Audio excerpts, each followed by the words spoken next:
Good evening, good morning, wherever in the world you might be.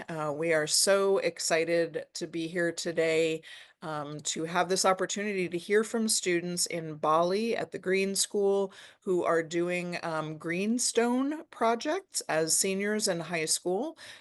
Really excited this is our first Ion Student Protagonism event of 2025. Welcome to everyone. We're really thrilled to have this team here. So I'll start by asking the students to introduce themselves, share your name, a little bit about maybe your passions or your interests, and if you know where you think you're going to be heading off to university or what your next step in life is, why don't you share that as well? Let's go in the same order that you all are going to be speaking. So starting with Don. Hi, everybody. My name is Don, and I'm a grade 12 student at Green School.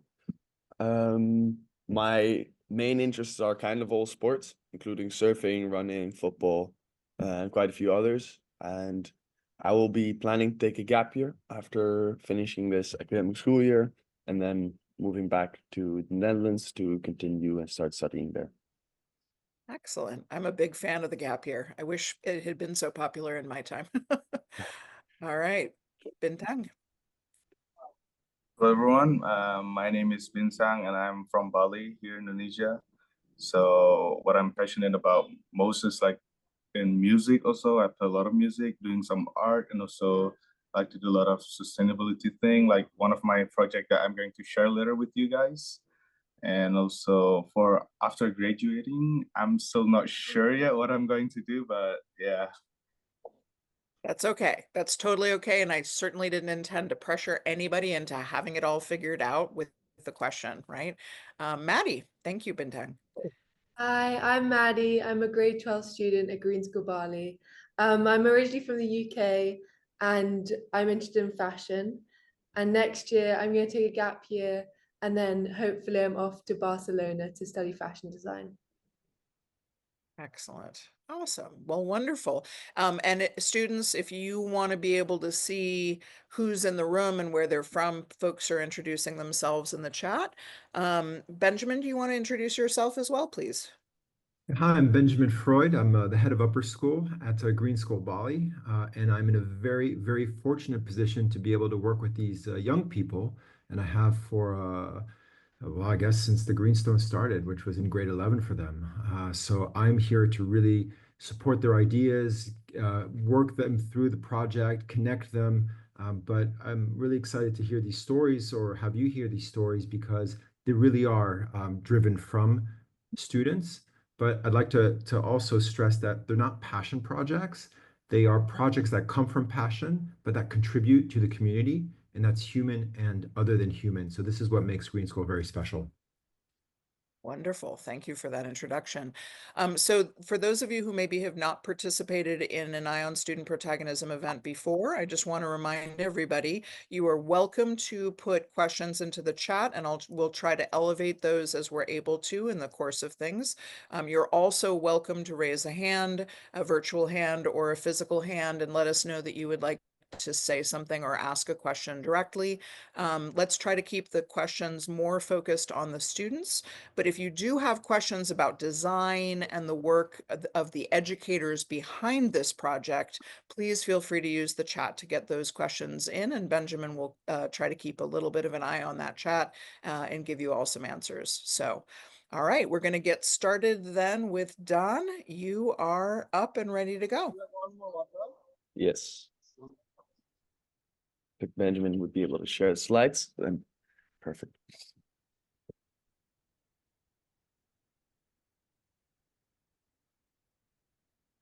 We discovered we have 3 different platforms right before we got started, so a little Oh, patience. wrong one. We lost it.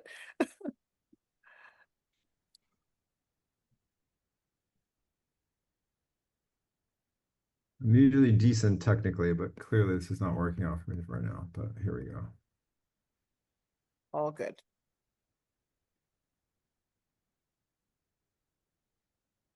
Share.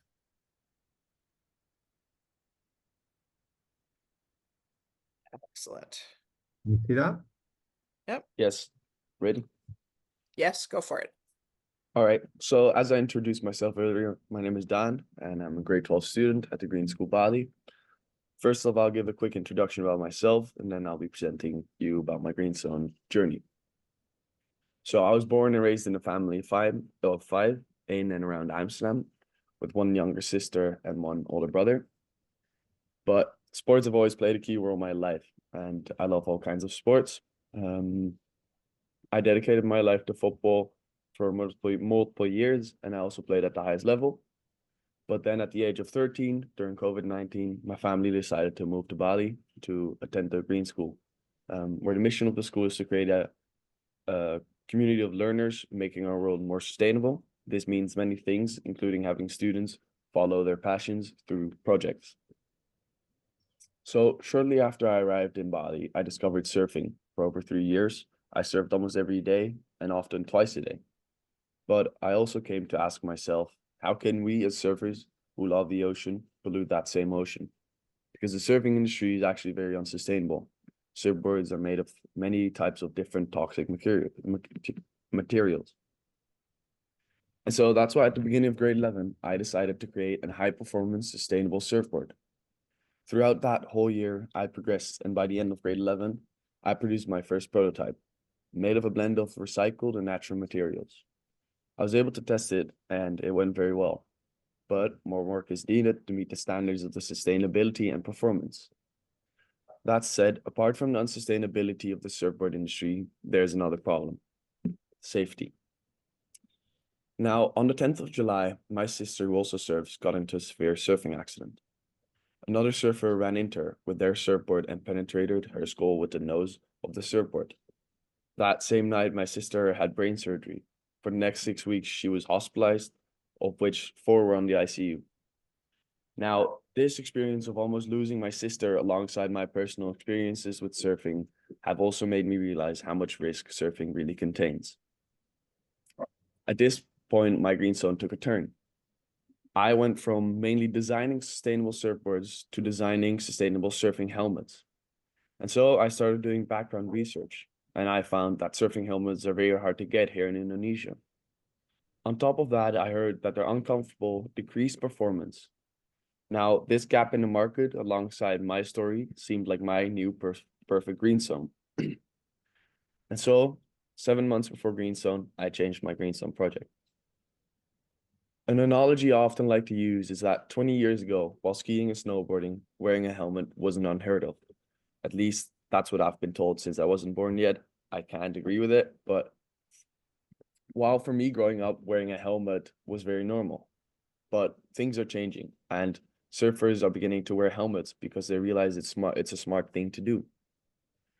And so I started a new project, beginning with conversations and learning as much as possible about the role of helmets in the big surfing industry.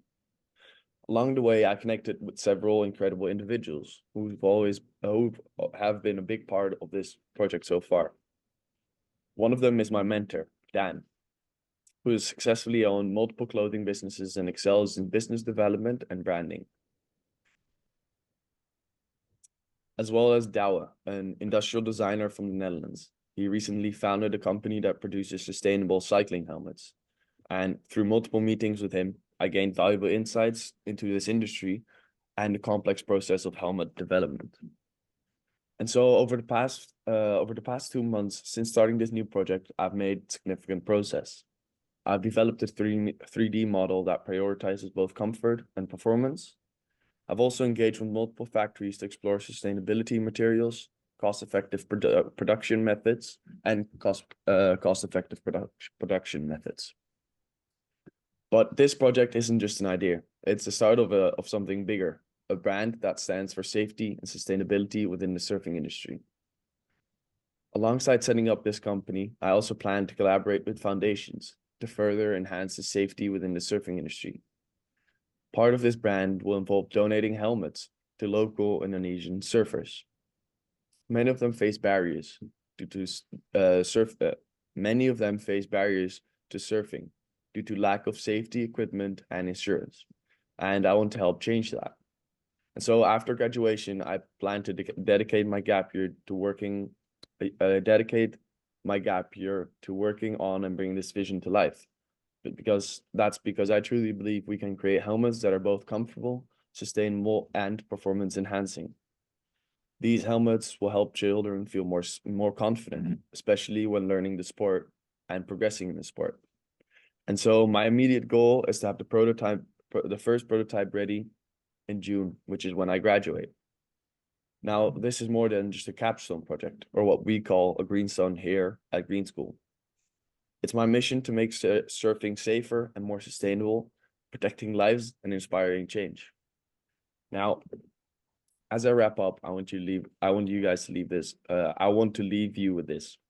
Surfing is a beautiful sport that connects us to nature, but it shouldn't come at the cost of our safety or our environment. This project is about more than just creating helmets.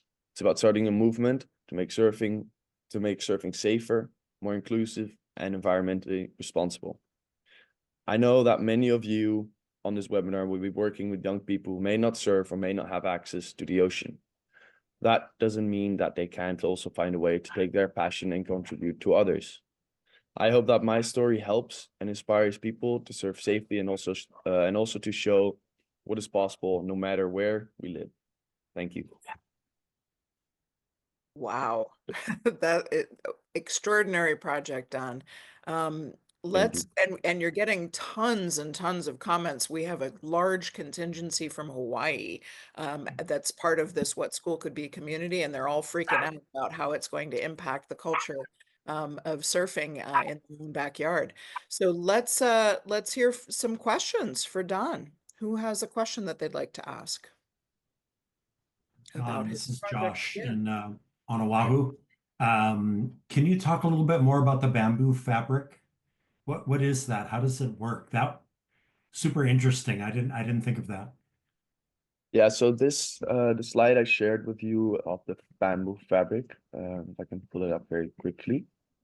That is just a photo of the factory I'm most likely to start working with, and that might not be included in my helmet as that absorbs water, whereas with surfing helmets, we of course want helmets that don't absorb water. And the surfing helmet will be quite simplistic, but many of these things you can see on the photo here, such as the recycled PET strap and the 100% recycled plastic fit belt system will all be used in the helmet, but that bamboo fabric won't be specifically used in the surfing helmets. And are you working on a brand, a logo that will go on the helmet? I bet you are. I'm still working on that. Yes, that still has to come to life. Awesome. Love it. Thank you. What's been the biggest challenge so far for you, Don? To be completely honest, I think starting capital is a big one. There's a lot of money that has to be invested into molds before being able to produce the helmets. And so I think currently I'm working on seeing how I want to structure this, whether I want investors, funds, or loans. So I'm now talking to different people with experience with that and have advice for me, and based off that I will make a decision on whether I want to do it a different way. Excellent. We have a question in the chat from Daniela, who I believe is from Argentina. Daniela, do you want to ask the question live, or would you like me to read it? Please feel free to turn on your mic and ask the question. Hi, everybody. Good evening. I would like to ask, how long did the whole project take, including the prototyping, the different testing stages, and till you said, well, this works? Yeah. So technically these processes take about 7 to 11 months. And considering that I haven't fully started with the factories to work one-on-one, there's just been introduction meetings to share about my project and their possibilities. So that would mean it would be launched somewhere half through 2026 is what we're aiming for. Excellent. Thank you for that. Alfonso, you said in the chat that you have a question. Thank you, Jennifer. Hi, Dan. First of all, congratulations for such a compelling project. And I think the main highlight of your story is like you had the courage to steer and redo your project and do something like it really, really spoke to you, you know? So kudos to you. And actually, it shows a lot of adaptability and adaptive mindset. My main question is about like you said you're gonna take a gap year. Do you have that in mind before you change your project, or is just as you went through, you say, hey, you know what, I need a gap year to really solidify this? Thank you again. Thank you for your question. So I think I always wanted to do gap year, but initially I wanted to travel, explore, work on different places. But this start of the project and of a brand is a big commitment, which will mean I'm most likely committing to 2 years, since it's not very realistic to set something up like this in 1 year. I'll most likely be committing to 2 years and possibly more. Then by that time we'll see, because we can look into the future more than 2 years currently. Whether I will combine it with studying or I delay my studying a little bit, we'll see by that time. But initially I wanted to travel, and now this has changed. But I do feel like I'm extremely motivated to do this, since this is something that's so closely to my heart, and also something I'm very interested in. Wonderful. Ashley, I saw your hand go up earlier. Yeah, so Don, I heard two things came to mind in terms of your project and being successful. First off, I surf and I've got family that surfs, and so I get it. And like, you know, I see all those longboards in the water and my kids out there and, you know, nieces and nephews. Like, Yeah. put the helmet on. So Yeah. but I'm wondering, like, the cool factor, right? Like surfers are very connected to what they look like and their equipment and what they're doing. So have you but then there's also this big sustainable surf culture. Do you have your eyes on certain you know, influencers to make it cool, or had any sustainable surf brands in mind to pitch to, or had the opportunity to pitch this to yet? Since it's in early stages and I don't have anything fully there yet, I haven't pitched to any companies, but I have a few ambassadors. One of them is one of the most famous Indonesian surfers, who I know quite well from surfing around here, who love the idea and would love to be an ambassador, as well as different possibilities, such as my mentor Dan is very closely with Kelly Slater, which in the surfing world we all know, who's also very interested in these small projects that make quite big changes.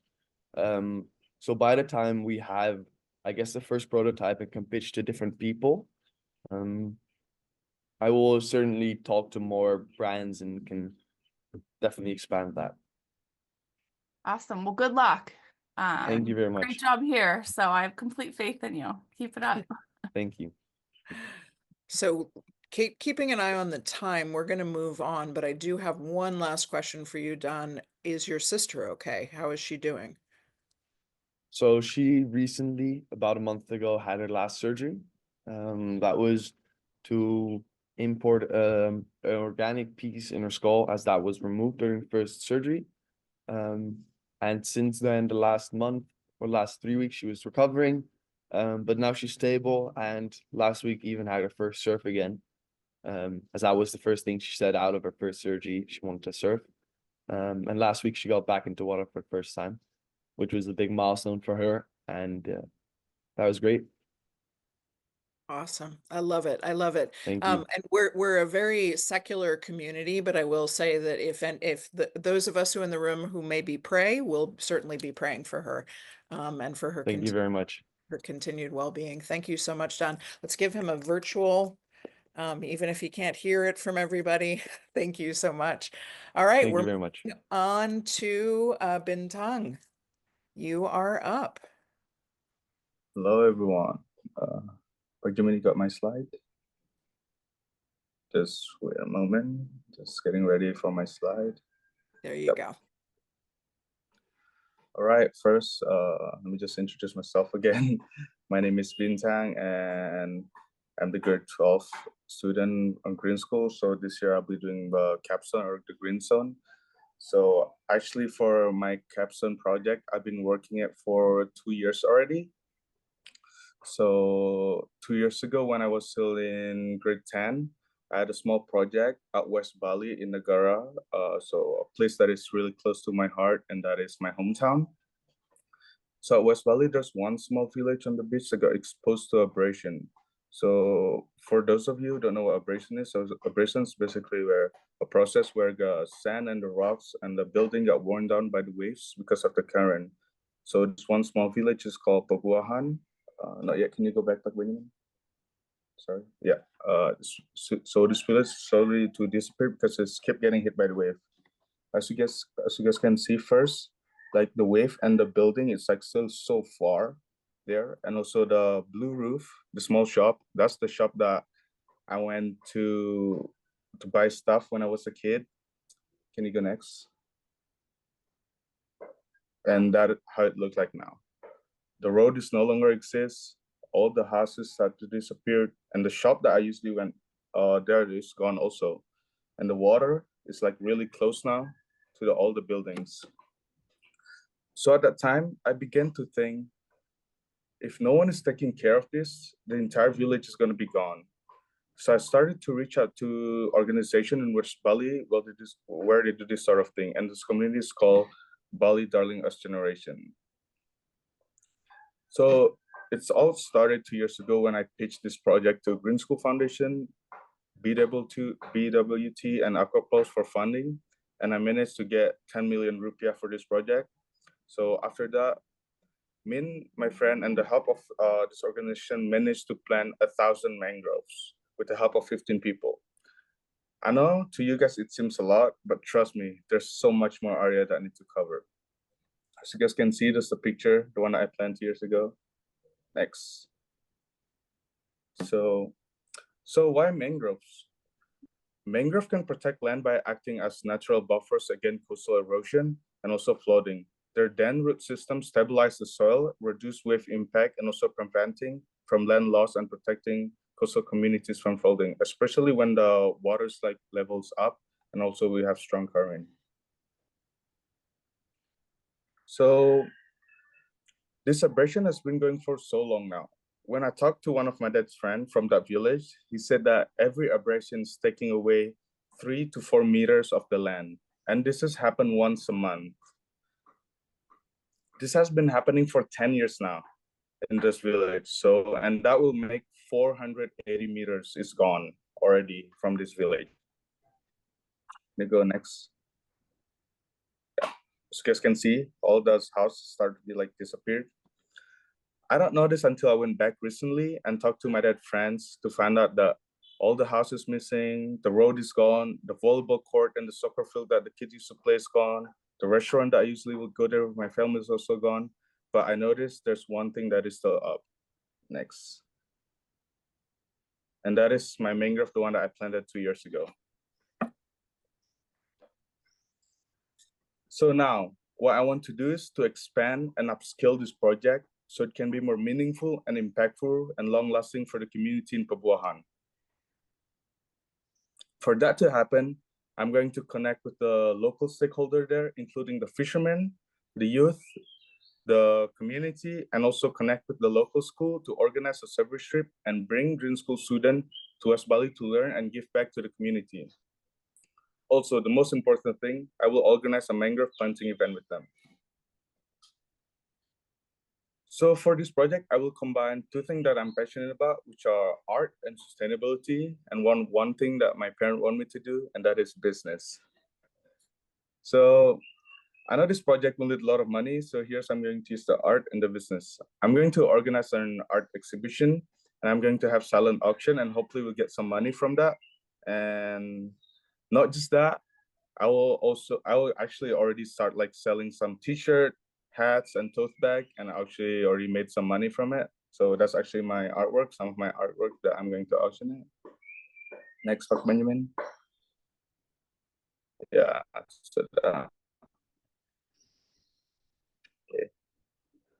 So the mangrove planting event will be hosted during showing service trip in March, I believe, or early March. So right now I already have 15 Green School students who sign up to go with me to West Bali for this project. And we're going to stay there for 5 days. So during those 5 days in West Bali, we're not just gonna plant mangrove for the whole week. Not yet, can you please go back, Benjamin? Slide, next, go back. Yeah, thank you. So we're not just gonna stay there for 5 days. During those 5 days in West Bali, our main goals beside planting mangrove is to connect and to educate the community and the local school there. So during that time, I'll be visiting 3 different schools. So 1 elementary school and 2 different high school. In that school, our main things we're going to do is to educate them about the mangrove and how can they help their or protect their own land, because at the end of the day, they're going to be the one that who's going to live in the area. But of course, we're also going to play a lot of games with them and going to give them a lot of prizes. So we're planning to do this for 2 days, and the 3rd day, we're going to invite them to join us with the mangrove planting event. For this trip, I'm aiming to plant 5,000 mangroves with the help of the local school there, of course, the community from the village and the organization, Bali Darling Earth Generation, and also, of course, our Green School student. So what I'm hoping for doing this event with the local school is that for them to be more aware of what happened in their area, and I'm hoping that they want to do something about it. But the one thing that I'm really hoping is that the school that I'm going to visit can put this movement into one of their school program. So maybe they can start to plant mangrove in this area once every 6 months. So this project can be more sustainable. And some challenges that I'm facing right now is some of my mangrove that I planted 2 years ago died. So I went recently, 2 weeks ago, I went back to West Bali and checked on my mangrove. Some of them are grow really good, really healthy. Can you go back real quick, Benjamin? As you guys can see there, they grow really good, really healthy. Can you go next? Yeah, and some of them are dying and stuff like that, as you guys can see. The reason they're dying is because right now in West Bali it's rainy season, so it's raining every day, and the sand level, of course, is rising, so they buried my mangrove, and the mangrove, the one that got buried, ending up dying. And I've talked to the expert about what is the solution for this problem and found the solution. This thing called korak. Can you go next? Sorry, my drawing is not that great. I just did a really quick one this morning. It's called korak. So korak is basically a bamboo wall that have the potato bag, as you guys can see. And we're gonna put the mud and the sand inside those bags. And also then we're gonna plant the mangrove on those bags. The reason we're doing this is because the bamboo in the potato bag will make it higher. So when the sand level is going up, it's not gonna bury my mangrove, because the bamboo and the potato bag is really high. Next. So that's it. And actually, I have made some mini site about my project. We will have a lot more detailed information about my project, and also I'll update some progress on this mini site. So if you guys want to check more, you guys can scan those site, my QR code. Thank you. Oh, that was wonderful, Bintang. What an incredible, incredible project. And clearly coming from your experience and your heart and your connection to that community, right? So we had an immediate bunch of folks who want to buy your art already, and a question about whether you've ever considered putting the designs on t-shirts. So you have a global audience for some of this. Excited to help to support. Oh, Ashley is asking, Benjamin, can you put that QR code back up again? I think it went down a little bit too fast. So questions for Bintang? Who would like to ask a question? And I do hope, students, that you will take a look at the chat when you're not presenting, so that you can take a look at some of these wonderful compliments. Josh? Bintang, if I can ask about the horticulture of the mangrove, and I wonder just about your process of researching. There are many plants, obviously, in the world. There have been a number of choices that you would make. Given the problem that you were trying to solve, So what is it about the mangrove in this particular situation that you felt like it was the right choice? Okay. Okay, that was a really good question actually. So first it was like, because I'm from West Bali and my house is like 5 minutes from this village. And when I was a kid, I remember I was like likes to go fishing with my dad a lot on just like those like mangrove forests. Right. And at this like one moment I went fishing, this beach already start like to get hit by the abrasion, and I noticed that like on the beach, a lot of like the coconut trees is like falling down. Hmm. So like, and there's like next, like behind this coconut tree, there's a lot of like mangrove forests. And I noticed like, why does all the coconut trees is like falling down, but like not the mangroves? Yeah. And then I asked my dad about it, like, why is like the coconut trees falling down and the mangrove is not? And then they said, oh yeah, because like mangrove has like strong root and stuff like that. Then actually, so I found that like really interesting. So it was like when I was a kid, so I don't know anything about it yet. But then when I was grade 8, I have like this project also at school. I want to make this project happens by like planting this mangrove. But at that time, I don't have like, I don't know anything about mangrove yet. I don't know, like, I don't have the money yet. I don't know where to start. And then I saw this, I think on Instagram, if I'm not mistaken. So just one on India, just one small area just got hit by tsunami, but there's like a really thick mangrove forest of it. So the impact or like the damage is not like a lot, you know, it's only a little bit because like there's like really thick mangrove forest. So those mangrove can like protect the land. So I was thinking, and I asked like one of my dead friends, like, do you think we can plant mangrove around this area? It's like, yeah, we can. It's like really good. So, I got like start like it's already like a good start, and then start like uh reaching out to like Green School. Do you think like I can do this and stuff like that? And ending up it's happening, you know, and really excited to work on this project. You know, that's so awesome because, you know, in Hawaii, in the Hawaiian language, there's a word kilo, which means powers of observation. And when you were watching or looking at the coconut trees falling down in the mangrove is stable, you're literally acting as a scientist. You're observing nature and you're seeing what's happening. Oh, Yeah. man, that just makes me Thank you happy. so much. Thank you so Yeah. much. Love it. What was the most challenging part of your project? Oh, the most challenging part of my project. First, it was like probably 2 years ago. There's actually a lot. I'm just gonna say a few of them. The one that spotlight. 2 years ago, when I first like, I really want to work on this project, but I don't know where to start. I don't know who to reach out to. But then the first one, I just like lucky. I reached out to Green School Foundation. This one, Green School organization foundation. I reached out. I want to do this project. Like, how can like I start? You know, and luckily I have also like the mangrove expert with them. So like I started talking to them, and also I'm like lucky that my dad have like the connection with the local stakeholder in there. So I talked to them to reach out, like start slowly.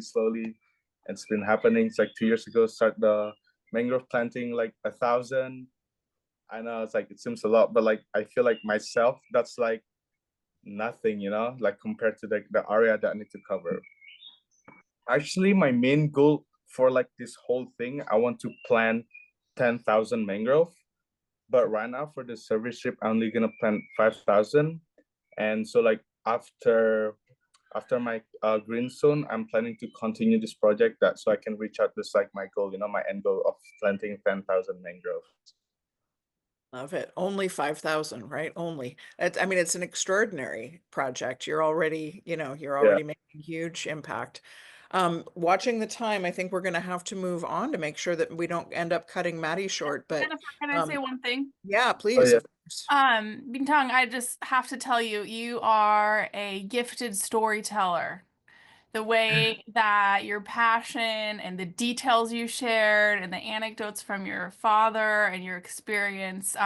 So keep sharing your story. You're very, very good at of it. course. Thank you for Thank you sharing so with much. us. Thank you so much. And we've got comments in the chat about you being a hero, and check them out absolutely while we get started with Maddie. Thank you. So virtual applause, of course. Thank you so much. That was extra. I knew that this tonight was going to be amazing. All right. So number 3, Maddie, last and certainly not least, talk to us about your project. Hi everyone, I'm just going to introduce myself again. I'm Maddie, a grade 12 student at Green School Bali, and for my Greenstone project, I've started a socially sustainable slow fashion brand, Inti, which will be collaborating with the women of Kurobakan prison. A little bit about me. I'm originally from the UK and moved to Green School a year ago. My Greenstone sparked from my mentor telling me about the stories of the women inside of Kurobakan prison, and I knew I needed to find out more. Upon meeting the women, I discovered their amazing talents and knew I wanted to incorporate this into my project. Inti means core in Indonesian, as to me, the women of my project are the core of everything, from my inspiration to the community that will be directly benefiting from this project. Inti is also the sun god in Inca religion, which represents light and strength, which is why I've chosen it to be my logo. These talented women will be using their newly taught skills of embroidery to bring my designs to life and create bespoke headscarves, shorts, and napkins. All of the proceeds from the sales will go back to them and their families to better their lives. Alongside this, they'll be sharing their individual stories to raise awareness about the stigma surrounding women in prison. The products are hand embroidered by the 10 women on my team, which I hope to grow as my project continues to progress. The designs are based on flowers, which represent each individual woman and their story. For example, a daisy represents loyalty, so that flower will be chosen by one of the 10 whose story and self embodies this characteristic, and can be found in their creations to identify them. This is due to no personal information, such as their names, being able to be used. So far in my Greenstone journey, I've faced many challenges, even from the beginning. I went into the project thinking that the women already knew how to embroider, but was wrong. So I spent the first 2 months teaching myself and then the women how to embroider. I had to become a teacher. I made lesson plans, made craft packs and booklets. The first lesson was terrifying. Right, Benjamin, could you scroll down a little bit? The first lesson was terrifying. Being a 17-year-old girl entering a third world country prison by yourself to teach a handful of conflicts a skill with needles. There were no barriers, nothing. Do you mind scrolling up a little bit? There were no barriers, nothing. Just me and the women sitting side by side on a carpet in a tiny classroom with a guard in the corner. It went amazingly. They were so welcoming, happy to chat, and super enthusiastic as I taught them the different stitches and we worked on a simple flower pattern I had prepared. Scroll down a little bit. Keep going. Throughout the past 4 months, I've spent every Thursday morning for 2 hours continuing to teach them as they came back every week with so much energy. We worked harder and harder on more complicated patterns, and they never failed to amaze me. Watching them flourish as their work just became better and better, spending time with these incredible women and getting to know their individual personalities, forming connections and learning their stories. Hearing about their pasts, their families, and life in prison has been so deeply interesting. We've become such a close-knit group, and I hope that they've learned a quarter from me what I've learned from them. As you can see, this is the progress that they've made throughout the weeks. So if you just continue scrolling back, Benjamin.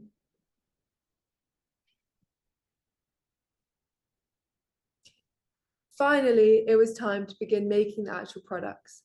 After this training period, there were women who had picked it up faster than others, so they began creating the headscarves while the others started embroidering napkins. Keep scrolling.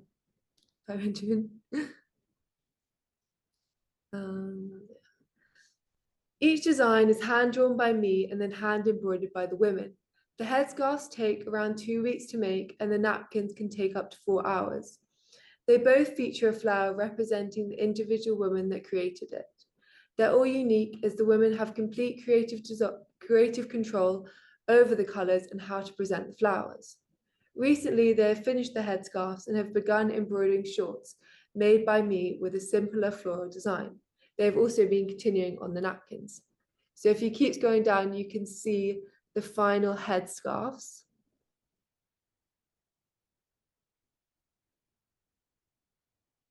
Okay, and keep scrolling.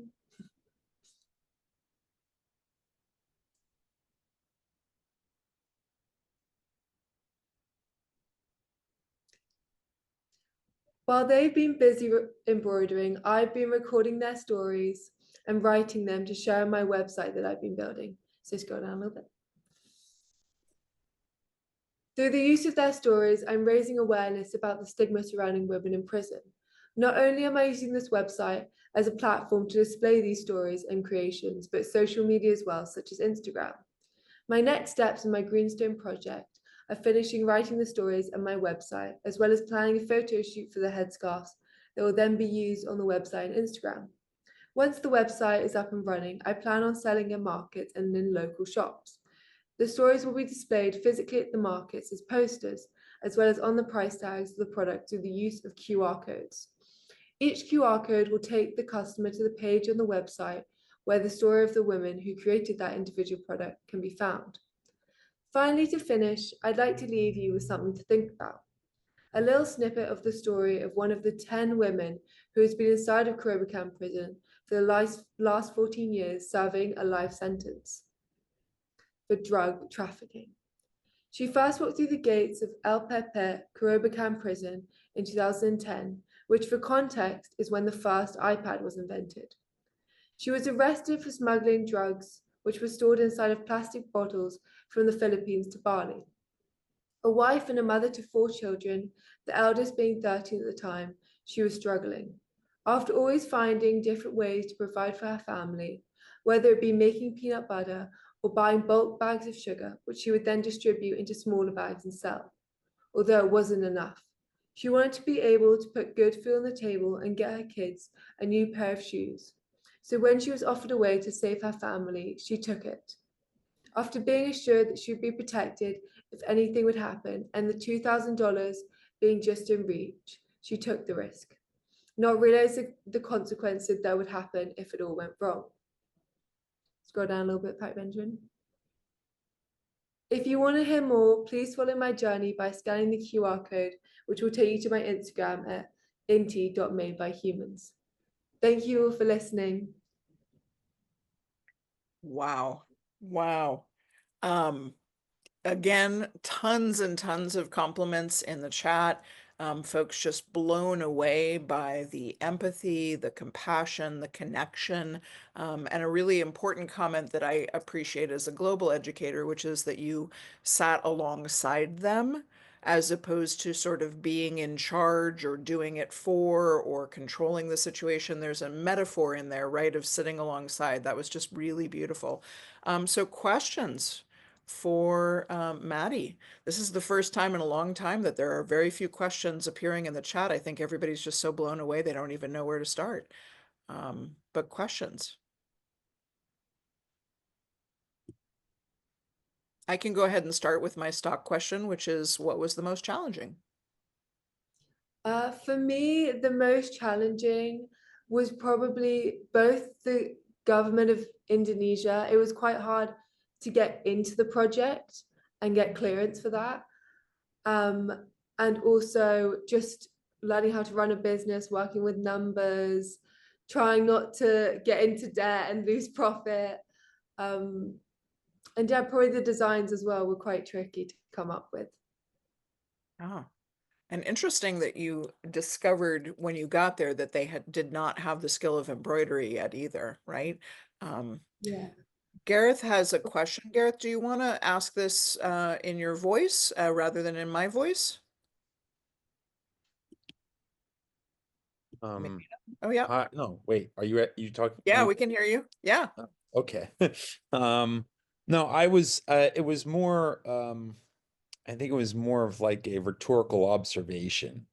right? Just the beauty of these kind of projects are sort of when you have this one idea and you begin, and then you find all these other ways that, as I say, you can stitch these things together, right? I just think it's a beautiful project. Even though I came in late, I got enough of it. Great. Thank you for that comment, Gareth. We have a question from Daniela. Hi, Maddie. Congratulations on your project. It's really amazing. What I would like to ask you is, what was these women's attitude at the beginning when you started teaching them, and then at the end when they saw the product and what was their reactions? What were their feelings? Did you have the opportunity to step on that? Yeah, I can. At the start, they were super enthusiastic because I did it in a volunteer basis. So I went to the prison and said, I would like 10 women to volunteer to learn a new skill that can better their lives in the future. And so these 10 women stepped up and were super enthusiastic to do it. And then I think when they saw the products in the end and heard that people were actually buying them, they were just radiant and just so proud of themselves. And it just from within, it just made me so much happier because you can just see that they care about it, and it's just something for them to like do and just feel proud of. But yeah, it was super amazing. Love it. Viola, do you want to, I hope I'm pronouncing your name right. Would you like to ask your question directly? Yes. Can they see me? Okay. Oh, hi. It's yes, actually we can see you. Coco. Can I ask the question? Here she is. So, you talked about flowers symbolizing the other women. Do you have a flower that you think symbolizes you? And Oh, that's a Great. hard one actually. I spent so long picking out the flowers for them. Probably maybe a red poppy because it represents bravery. And not to toot my own horn, but I think you sort of have to be a bit brave to go into a prison and meet all these women and sort of, yeah. Yeah. Awesome. Thank you.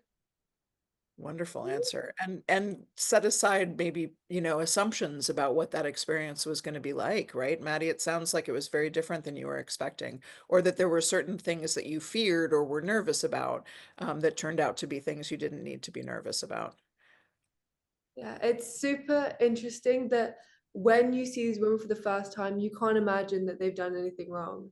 And they're all mothers, and hearing their stories before, just how some of them were secretaries or just stay-at-home moms, and they just go down the wrong path or just are so desperate that they need to make money that they end Yeah. up in this situation. Right. Josh, you looked like you were itching to ask Yes. something. Maddie, this is actually a ripoff of Daniela, and her great question. I love the idea of firsts, and there had to have been a first moment when you sat in a circle together. I wonder if you can verbally kind of paint us a picture of what that moment was like for you and for them. What did it look and sound and feel like the very first time you circled up? I think when I first walked in and sat down, I just seeing all those women that had turned up for my project, I just felt an immense sense of gratitude to all of them. And then the second thing, I was just sweating because I was so nervous. But I felt just immense sense of love and just so happy that everything was going so well and that they were so open to it. There's sort of all my fears like melted away, and all of the background of being in actual prison sort of went away, and I was just so focused on doing right with these women. Wow, Yeah. marvelous. That's marvelous. Thank you, Maddie. Thanks for your question. Ashley, looks like you unmuted. Did you have a Oh. question as well? Yes, Maddie, this project just like speaks to my heart. I did some work in Bolivia working with families that are all in prison together, and constantly just trying to figure out how to find something, a way to connect and help. And I never came up with it, you know, for a couple years there. And so to see that just giving them that simple, teaching them how to embroider something, you know, gives so much purpose and humanity back. And, you know, the pride that they would feel seeing that being sold. And so I'm just in awe of you. And it makes me so happy that you're doing the work. And the question is, so I know it sounds like you're really interested in fashion and design.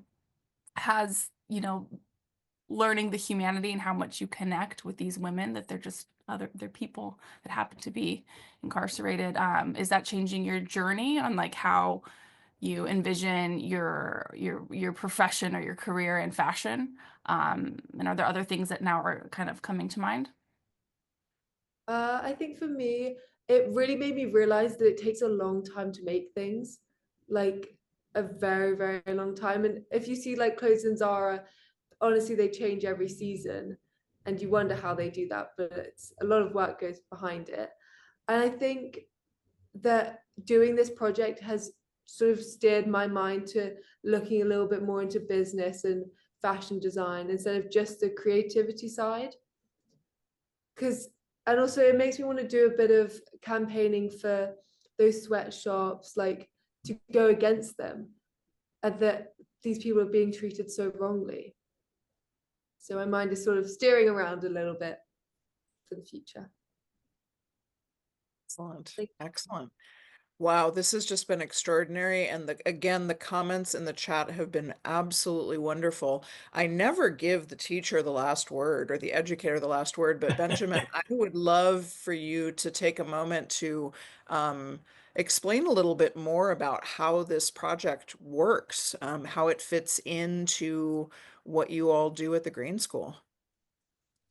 Yeah, so the greenstones are the culmination of the learning at Green School.